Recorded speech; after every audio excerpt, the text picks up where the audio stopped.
Բարև ձեզ, դուք դիտում եք Arm Comedy մանկավարժական հաղորդումը։ Այսօր մարտի 25-ն է, մարդու իրավունքների միջազգային օրը Սլովակիայում։ Եվ դե բոլորի մոտ երևի առաջացել է մի հարց, ինչու է Սերգեյը եկել այսպեսի անհեթեթ տեսքով, գուցե նա մոռացել է սափրվել։ Բայց ոչ, Ուղղակի հիվանդ ես։ այո, հարբուխ։ Իսկ քանի որ Arm Comedy-ն բարձր սոցիալական մշակույթ կրող է, ես որպես մշակութակիր այսօր դիմակով եմ, որ չվարակեմ։ Իսկ այսօրվանի մեջ բոլորս միասին եկեք դիտենք։ Դες բարձր մշակույթի կրողեր անցած հաղորդմանը հակներ, համ ինձ վարակեցիր, Գոր Վարդանյանին ով գիտի վարակեցիր։ Գոր Վարդանյանին հնարավոր չի վարակել։ Գոր Վարդանը ինքն է վարակում հարբուխին։ Հարկայինը հիշում է եւ պահանջում, հանրապետական պաշտոնյաների բիզնեսները տուգանվում են։ Ինչ կապ ունեն վերելակների նորոգումն ու սպորտը։ Սոցիալ-դեմոկրատ Հնչակյան կուսակցության ատենապետը մեր տաղավարում է։ Քաղաքապետարանի դեբյուտը սոցգովազդների ոլորտում։ Դե սկսեցինք, իսկ ինչ եղավ քո բարձր սոցիալական մշակույթը։ Ես ու մեմուն չեմ, ամբողջ հաղորդումը դա կրեմ։ Համել դա ոնց որ նախընտրական խոստում էր ավելի շատ։ Լավ։ Քաղաքում խոսում են նրա մասին, որ հարկայինը ընկել է մի քանի խոշոր բիզնեսների հետևից։ Դե դա, հեսա էլի մի քանի հատ ընդդիմադիր բիզնեսներում չնչին թերություններ կգտնեն ու հավեսով կտուգանեն։ Քաշվան ընդդիմադիրները։ Հայտնի դարձավ, որ հարկային ծառայությունը ստուգումների արդյունքում պատկառելի տուգանքներ է ներկայացնում նաև իշխանական падգամավորներին պատկանող ձեռնարկություններին։ 55 միլիոնով տուգանվել է Աշոտ Աղաբաբյանի Հրազդան տոնավաճառը, 653 միլիոն դրամով Հակոբ Հակոբյանին պատկանող Երևան Գարեջուր ընկերությունը։ Ոնց որ այս անգամ հանրապետականներ են տուգանել։ Վախ, վերջապես իմ երազանքների տուգանքներն են անում, բայց կարող է ուրիշ Հակոբ Հակոբյանը։ Չէ, բայց ելով մի Հակոբ Հակոբյան, որ հանրապետական չի, հիմա նստած է, մեկ այլ Հակոբ Հակոբյան, որ հանրապետական չի, էլի նստած է, բայց կողքի սենյակում է նստած, իսկ մնացածը հանրապետական են։ Լավ, բա ինչ են ասում հենց իրենք, ռեժիմի զոհերը։ Խախտումները, որ հայտնաբերել է հարկային մարմինը, Աղաբաբյանը հիմնավորված չի համարում, հայտարարում է չկան փաստեր եւ փաստաթղթեր, ուղղակի փորձ են արել գործ սարքել։ Մի խոսքով չհիմնավորված բաների առաջ են դնում, չկան փաստեր, չեն համապատասխանում իրականությանը եւ հենց դրա համար էլ դատի ենք տվել։ Այո, սարքում են падգամավորի գլխին, նրա բիզնեսում խախտում չկա, այս հարկայինը փորձում է ինչ-որ կեղտ բռնի։ Բայց падգամավորը չպետք է բիզնես չունենա։ Լավ, падգամավորի հետ ոչ մի կապ չունեցող բիզնեսում խախտում չկա։ Նա հարկայինի փողը պարտաճանաչ մարդը տվել է։ Կարևորն այն է, որ մենք այսօր հազիվ կարողանում ենք փակել այն վարկը, որը վերցրել ենք ստադիոնը վերականգնելու համար։ Այսօր դարձրեցին մեծ խնդրեմ։ Այսօր մենք հարկայինի փողը չենք տալիս, որ բանկի փողը տանք։ Okay, հիմա չեք օգնում, պարոն Աղաբաբյան։ Ազգի մեծ մասն է եւ հարկ եւ վարկ վճարում հիմա։ Հա, ասեք, որ տվել եք հարկը, որ ամեն ինչ նորմալ է։ Հենա Հակոբ Հակոբյանը ահագին ավելի վստահ է։ Երևան Գարեջրի սեփականատեր Հակոբ Հակոբյանն ասաց հարկային մարմնի տույժ տուգանքը բողոքարկել են դատարանում։ Կարծում են իրենք չեն թերացել։ Հարկային Նստ Հակոբյանի չարաշահում է հայտնաբերել գործարանի 2013 թվականի գործունեության մեջ։ Դատարանի ում օգտին որոշում կկայացնի, նա կլինի ճիշտ, մյուսը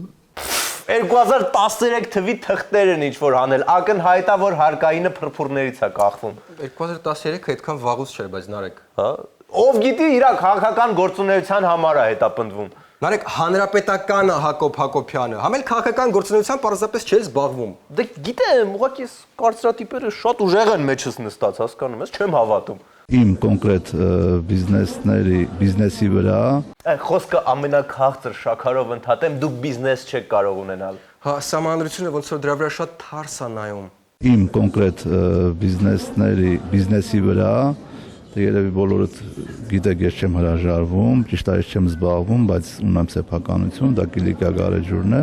Չի զբաղվում բացարձակ, ինքը խորացած մենակ կոնկրետ օրենքներ է գրում, այդ Գարեջուրն էլ անկախ իրանից այնտեղ արտադրվում է։ Նույնիսկ մի քանի անգամ խնդրել են, որ օգներ կողքից գործարանին, ասեց ոչ։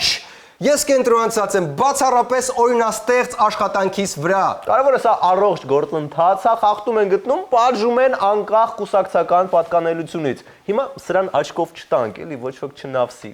ՀՀԿ-ն նեղն է գցել յուրային գործարարներին։ ՀՀԿ-ական օլիգարխների մահը նույնպես եկել է։ Գագիկ Խաչատրյանը սննկացնում է ընկերոջը։ Հիմա էլ 1.5 միլիոն դոլարով տուգանել են ՀՀԿ-ական Կիլիկիայի Հակոբին։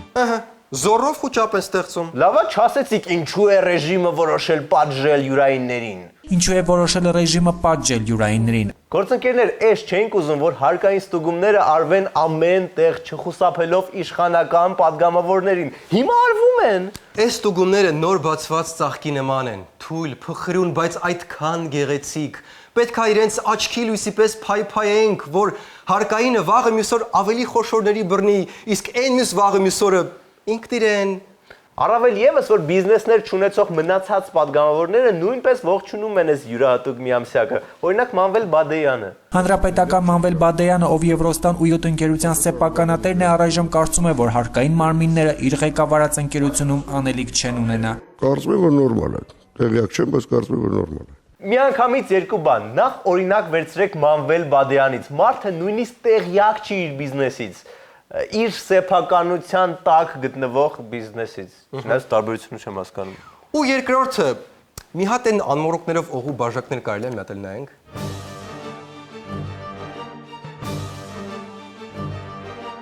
Ինչ ուզում ասես կոմպլեկտի ստեղծողը, հիշենք ու չխկցնենք։ Լավ, մի խոսքով այս նոր ստեղծված հակակոռուպցիոն հանձնաժողովը ոնց որ թե աշխատում է ու սկսում են պատժել նույնիսկ հանրապետական գործարարներին։ Կամ ինչպես ասում է մեկ այլ հանրապետական Սուքի Ասավետիսյանը, Այո, սեփական մի սուդելը համով չի, դա ասե որ գիտենաս։ Քանի ես չեմ սկսել պատկերացնել այս հարկային կանիբալիզմը, եկեք անցնենք առաջ, էլի ոնց որ։ այո, Նարեկը շատ վառ երևակայություն ունի։ Անցանք, ինչ արդեն Հո, պատկերացրեցի։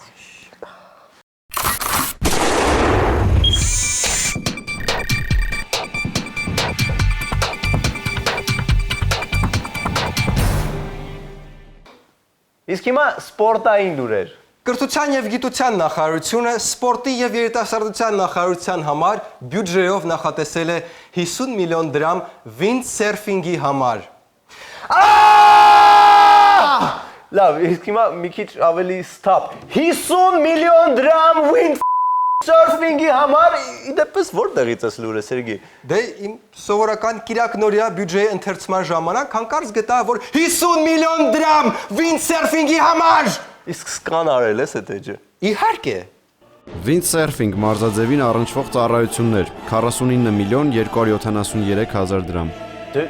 ես չգիտեմ նույնիսկ։ Լավ, եկեք այս պայն փորձենք կապ հաստատել մեր windsurfing-ի գծով հատուկ թղթակցի հետ։ Մհեր, լսում ես մեզ։ Հա, լսում ու զարմանում եմ ձեր հետամնացության վրա։ Ախր windsurfing-ը ճանաչվել է մեր երկրի զարգացման գերակա ճյուղ։ 2020 թվականին բոլոր հայերը պետքա windsurf-էլ իմանան։ Շատ բարի, բայց ստեղ մի փոքր հարց է առաջանում։ Ոնց ասեմ։ Ինչու։ Հանգստացի մի հատ։ Գիտես մեկ էլ ով չունի windsurfing։ Մոզամբիկը։ Իսկ մենք հոգնել ենք, որ մեզ համեմատում են Մոզամբիկի հետ։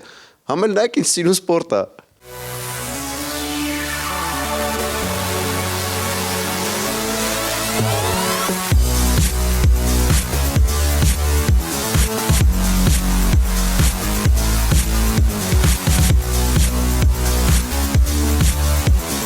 Արի իսկականից բայց շատ կայֆ բան է, 50-ել 100 միլիոն էլ արժի, ջանդամ աղքատությունը։ Եկեք մի պահ կառավարության խոսնակի հետ պազենք, այս հարցի կապակցությամբ ինչ են ասում։ Այո, Մհերը զրուցել է կառավարության խոսնակի հետ այս windsurfing-ի մասին։ Ինչու եք որոշել 50 միլիոն դրամ տրամադրել windsurfing-ին։ Դե Մհեր ջան, նախ մենք մտածում ենք curling-ին տրամադրենք այն փողը, բայց շատ անկապ կլներ։ Curling-ը ինչ ասես, ինչ անկապը 10-ով ինչ որ աննասուն սպորտ է։ Հետո մտածենք գանդբոլին տանք, բայց հետո մտածենք, չէ, ինչ որ շատ անկապ է հնչում հայերեն, դրա համար դե ոնց որ windsurfing-ի վրա կանգնեցինք։ Այսինքն որ գանդբոլ հայերեն վատ է հնչում, դրա համար 50 միլիոն դրամ windsurfing-ի համար, հա։ Այո։ Բայց երկրում լիքը խնդիրներ կան, աղքատություն, վատ ճանապարհներ, նայրիցիների հարցը, այդ ամեն ինչը հեչ, կարևորը windsurfing-ն էր։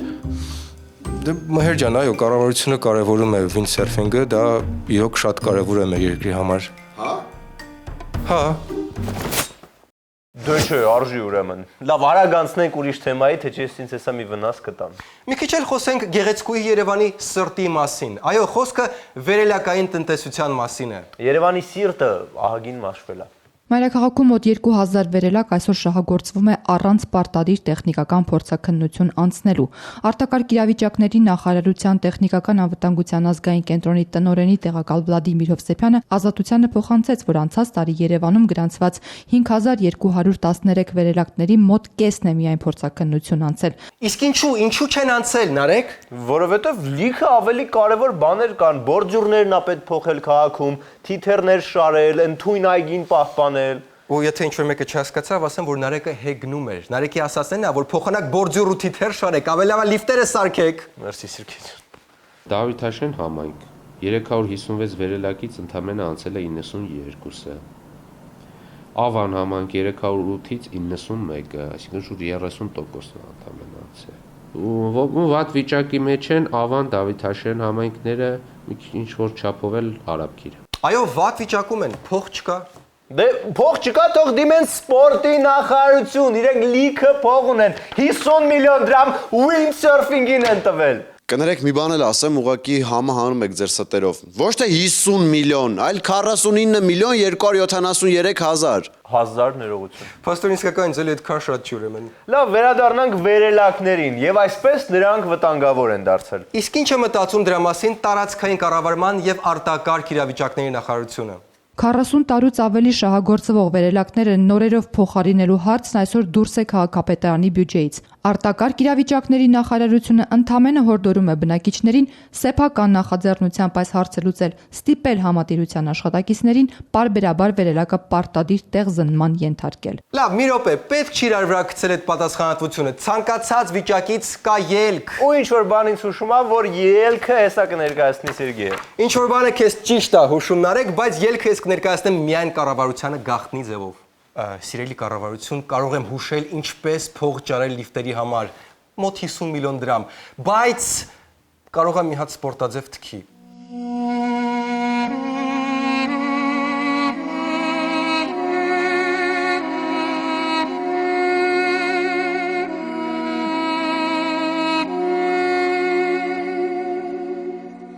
Հիշեցնեմ, որ վատ լիֆտերից անընդհատ լինում են նոր զոհեր, իսկ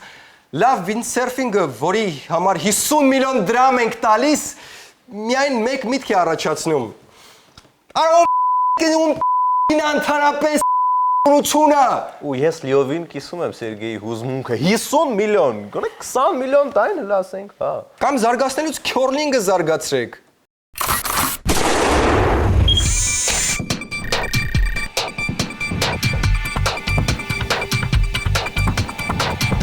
Հիմա սիրելի հեռուստադիտողներ, ել ավելի մոտ եկեք էկրանին, վերցրեք 1 գավաթ տաք թեյ եւ հարմար կուչ եկեք խալու վրա։ Մի հրաշք սոցիալական գովազդ է պատրաստել բոլորիս համար Երևանի քաղաքապետարանը։ Իդեպ իմ սիրած քաղաքապետարանն է։ Իմն էլ։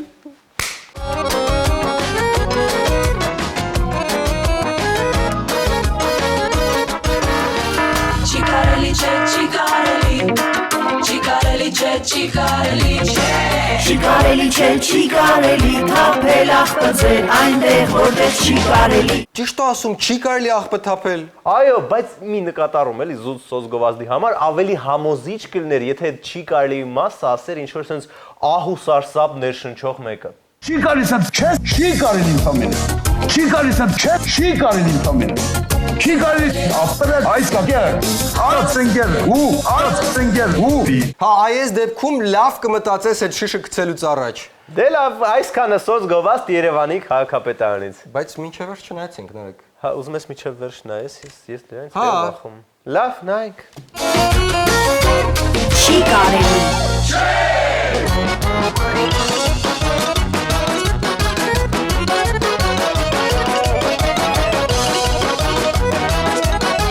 Չի կարելի չէ, չի կարելի, չի կարելի չէ, չի կարելի չէ։ Գիտեք, էլ ինչի համար է նախատեսված վարչական տուգանք։ Այս չափի շներին առանց դնչկալ ման տալու համար։ Այս ոնց որ սոցգովազդ նկարես քաղաքը այլանդակելու մասին ու մեջը նկարանես Արամ Խաչատրյան փողոցում ասֆալտ փռած ընկերությանը, իսկ Արամ Խաչատրյան փողոցում այլանդակ ասֆալտ է։ Ամեն անգամ, երբ մենք նկարահանում ենք սոցիալական գովազդ, որտեղ մեկ վարչական խախտման դեմը առնում ենք մեկ այլ վարչական խախտում անելով, գիտեք ինչ ալնում։ Թուրքը նայում ուրախանում է։ Հələ մի ծաղա։ Հա, չէ լավ, ինձ թվաց։ Ինչ ա։ Ուղղակի ոնց որ ոչ իմ լավ թվաց։ Մնացեք մեզ հետ։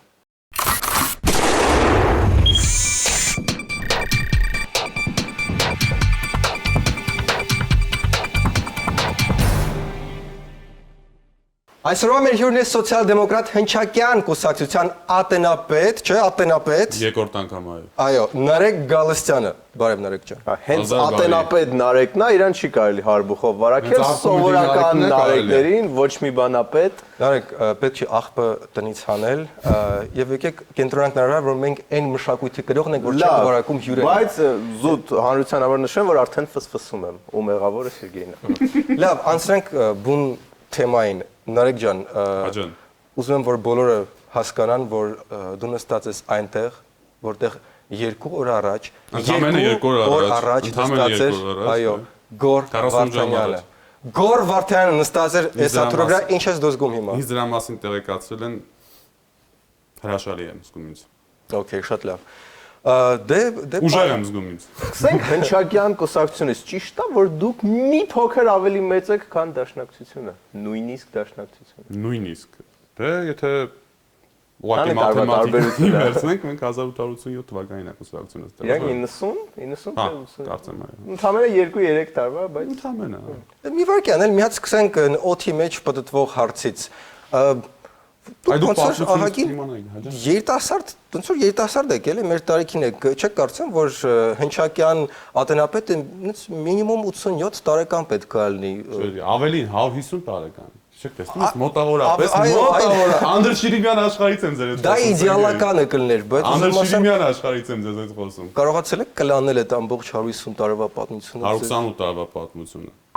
Դուք էլի սխալվեցիք։ Դուք էլի սխալվեցիք։ Հիմա իրականում Հնչակյան կուսակցությունը 128 տարվա պատմության պանդեր երևի Հայաստանի ամենաերիտասարդ կադրային առումով կուսակցությունն է, որտեղ մեր շարքերում հիմնականում երիտասարդներ են։ Այսօր, okay, այսօր որն է ձեր հիմնական առաջնահերթությունը եւ ես տեսա մի քանի օր առաջ ձեր համաժողովներ 128-ամյակը։ Այո, լսել եմ եւ լսել եմ, որ պատրաստում եք ակտիվ լինել այս տարի, պատրաստում եք միշտ ակտիվ։ Եվ ինչ որ հավաքային ոնց էր կոչվում այդ բառը հավաք։ Ժողովրդային հավաք։ Ժողովրդային ցույցեր եւ կներես ցույցեր, ինչ որ ցույցերի մասին ես ճիշտ հասկացա, որ ինչ որ ցույցերի պլաններ ունեն։ Ընդհանրապես կարծում եմ, որ դուք միշտ ճիշտ եք հասկանում երևույթներն ու իրերը, այո, մայիսի 1-ին Հնչակյան կուսակցությունը հրավիրում է հանրահավաք, ինչ որ վատ բան կա դրա մեջ, կամ արտառոց բան։ Չէ, արդեն արտառոց բան չկա, ամեն օր հանրահավաք, ամենասովորական բանն է դառել։ Ջրի ճամփա է դարձել հանրահավաք։ Բայց ինչով եք տարբերվելու մնացածից։ Որ ասում ենք մնացած մայիսի 1-ին կոմունիստներն են նաև դուրս գալու։ Մայիսի 1-ին ես ձեզ երկուսից սիրով հրավիրում եմ հանրահավաքի եւ այդտեղ կտեսնեք մեկ ինչով տարբերվում ենք կամ չենք տարբերվում։ Հիմա դրա մասին խոսելը լուրջ չի։ Դուք հիմա անդիմություն եք, չէ՞։ Դա էլ ես sense հստակ ֆիքսեցի ձեր վերջին այլընտրանքի վերջը լավ չի լինում։ Հա, այլընտրանքը ոնց որ տենց։ Դրա մասին չխոսենք հիմա, այլընտրանքը։ Ու տենց հիմա հաշվի առնելով այլընտրանքը մեզ հարևանայք։ Այլընտրանքը այնտեղ արդեն եւս ընդդիմություն է, այնց որ սարերն ու ձորերը շարժվեցին։ Լավ, դե տարբեր ընդդիմություններ կան, հա, ոնց որ այսօր մի քիչ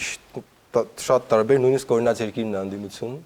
Ու հիմա կյանքը դաժան է եւ իրական կյանքը։ Մենք եթեր ենք գնում մի քանի ժամ հետո ու ես հիմա ասածդ կարող է ստիպված լինենք կտրել։ Փոխել նույն։ Հա, կփոխել։ Մի հատ հայտարարություններ մի արա, օրինաց երկիրը պրովոկացիայով եք զբաղվում։ Ժամը 12-ի դրությամբ ընդդիմություն։ Հա, այս բայ դրությամբ։ Լավ, որպես ընդդիմություն հիմա ինչ եք պատրաստում անեք։ Ինձ պետք են հստակ քայլեր, հստակ խոստումներ։ Սերգեյ, մի վախեցրեք ինձ։ Այդպեսի հայացքով, մանավանդ որ դուք հարբուխ եք։ Դուք հիմա չեք տեսնում, բայց մանավանդ որ դուք հարբուխ եք, եւ ես էլ 25 օրական աղջիկ ունեմ արդեն, ու ես վախենում եմ, որ դուք ինձ մոտենում եք, ես սկսում եմ վախենալ դրա հետևանքներից։ Դուք չեք տեսնում, բայց իրականում ես հիմա ջերմորեն ժպտում եմ։ Այդ ջերմորենը մեծատառով, բայց բարի եւ ջերմորեն ժպտում եմ։ Ջերմորենը մեծատառով անպայման։ Այո։ Բայց խոստումները։ Հա, խոստումները ինչ է խոստ։ Այ ինչու պետք է մենք։ Մա դուք ինչ եք ուզում ասել։ Խոստում ենք ուզում կորզել, որ հետո ասենք, ահա, չարեցիք ես ինչ բանը։ Արմ կոմեդիա համար լավ կլինի ամեն ինչ։ Խոստանում եմ։ Երբ ենք վերջապես տեսնելու Հնչակյաններին իշխանությունում, այսինքն երբ դուք հաղթեք բոլոր ընտրություններում եւ ձեզ Նարեկ տեսնենք ղեկավար։ Դուք լավ եք մտածում դրա մասին խոսելուց առաջ։ Հիմա չի ժպտում։ Ջերմորեն չի ժպտում, չէ՞, սպայն։ Երբ եք գալու իշխանության Նարեկ ջան։ Երբ որ դուք մեզ կընտրեք։ Մենք ընդհանրապես 2 հոգի ենք։ Բայց 2 + 2 + 2 չէ, ժամանակի նման բան կար։ Օրինակ դուք հներով, դաշնակցությունով, ռամկավարներով այն հին կուսակցերով մեկ-մեկ չեք հավաքվում, մի թասխմեք, հիշեք այն հին ժամանակները։ 1890 թվին Սասնո ապստամբությունը։ Բանը ժպիտով քննարկեք այս երիտասարդ կուսակցություններին, որ ընդհանրապես 10-15 տարեկան են։ Մենք բարբերաբար մշտապես բոլորի հետ շփումների մեջ ենք։ Ոչ միայն հին, այլև նոր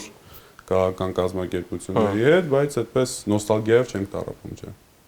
Լավ, դուք մեծ հարցեր ունեք, ինչ որ։ Ոնց եք։ Ես տեսնում եմ։ Դու ընթացքում գնալով ավելի վատանում ես, իսկ Սերգեյն ամուսալի վատ է։ Չի, հա։ Ես լավ եմ։ Ամուսալի վատ ես, արդեն պաստորեն։ Ես ժպիտը դեմքիս։ Հիմա պատկերացնում ես քանի ձեր հյուր եւ քանի ձեր հերոսներ, որոնք որ նստած են եւ հերոստա այսպես էկրանից այն կողմ նայում են, ուրախանում են Սերգեյ թե որ դու ջերմորեն ժպտում ես հիմա այս բային, այս կորիճակից։ Այո, իսկ պետք չէ մարդկանց այդ աստիճանի հասնել, որ հիմա իրանք թուրքի պես չարախային, որ ասում են թուրքը նայում եւ ժպտում են։ Լսել եմ դրանից։ Հա, դե իսկ ինձ ուղարկեք տակ թեյ, ինչ որ հարմար մուրաբայով, տենց որ վիտամին C-ն գրծնեմ գոնե։ Շնորհակալություն, մեր հյուրներ Հնչակյան կուսակցության ատենապետ Նարեկ Գասյան։ Ով 2 օր առաջ նստած էր։ Ով 2 օր առաջ Գոր Վարդանյանի նույն բազմացումով նստած կհանդիպենք։ Շնորհակալություն։ Շնորհակալություն ձեզ։ Դե ինչ ընկերներ, այսօրվա Comedy-ն այսքանն էր։ Իսկ վերջում եկեք դիտենք օրվա վիդեո բոցը։